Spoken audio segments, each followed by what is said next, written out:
Printing money, interest and inflation. Printing money, or monetary expansion, is the process by which a central bank increases the amount of money in its economy. Increasing money boosts an economy. But how is it done? The central bank buys financial assets from the commercial banks.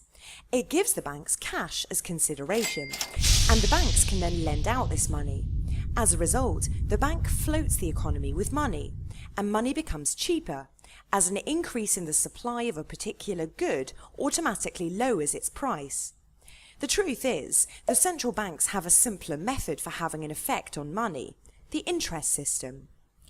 Interest is the cost of credit. If a loan is taken, interest is the price paid to whoever lends us the money.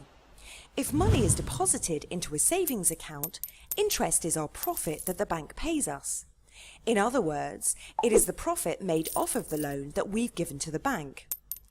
If the central bank decreases the base interest rate, this causes a decline in other interest areas: mortgages, loans, savings and deposits.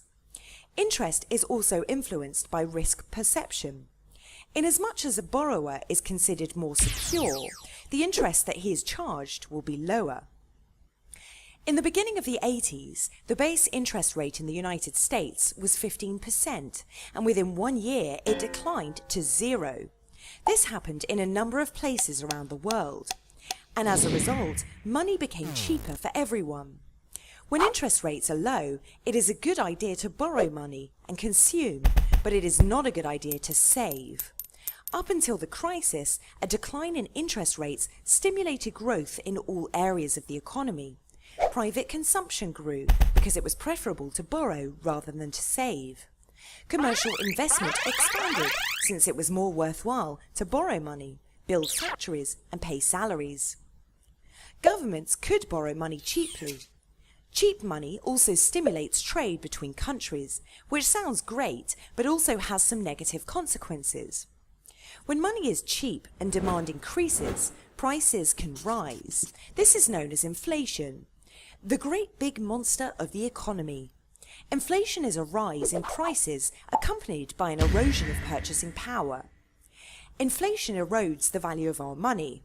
People rush out to buy before the prices rise, and even hoard goods. Salaries rise and competition is harmed. The solution is raising interest rates, which makes money more expensive. Another risk of cheap money is the formation of bubbles, especially in the real estate and stock markets. Loans are taken to finance consumption, and debts are accrued. Mortgages are taken to purchase houses for residency and investment purposes. Demand rises, and prices rise as well. Stock market investors and investors in financial assets are high risk, since safe savings are not profitable. As a result, prices of real estate and stocks generally rise without any connection to their true value. A torrent of cheap money caused by the purchase and construction of houses in the decade preceding the 2008 financial crisis and caused an enormous real estate and credit bubble. In places where demand and growth were strong, the bubbles grew to exceptional proportions. Ireland and Spain are obvious examples. Upon the collapse of the markets and economies, it became apparent that even the governments took part in the cheap money party and incurred enormous debts.